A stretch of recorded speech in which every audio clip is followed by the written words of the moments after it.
Entire border areas, especially when it comes to Delhi NCR, security has been heightened. Virtually, what we're looking at, that the national capital has now been fortified.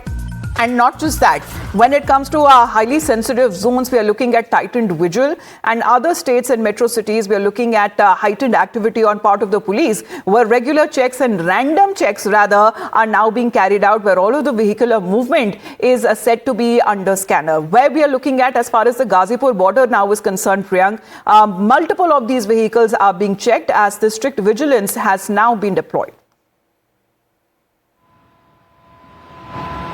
See, all these checkpoints leading towards the national capital has been on the high alert. Faridabad, Ghaziabad, Gurgaon as well as in Noida.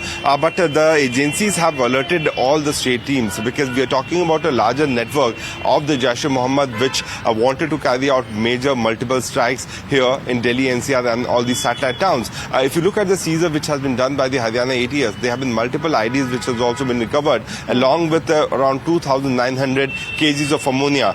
What we also know that around 80 kgs of the explosive was also used by the suspect in this particular vehicular blast which happened outside Red Fort. So the link of all those individuals, the suppliers of the these explosive material, the sleeper cell is certainly being seen as per this moment, because if you summarize the kind of series of meeting which happened yesterday, Amita, yes, Home Ministry has given specific instructions to all those units to look for anyone who is somewhere or by anyhow associated with so much of explosives and warlike stores. How did that even manage to get so close to the national capital as far as the investigation that picks pace?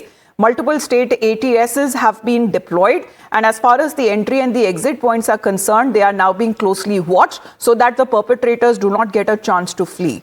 Thank you very much, Priyank. We'll be leaving you at that as far as when it comes to the developments that now come across the Delhi blast case. But let's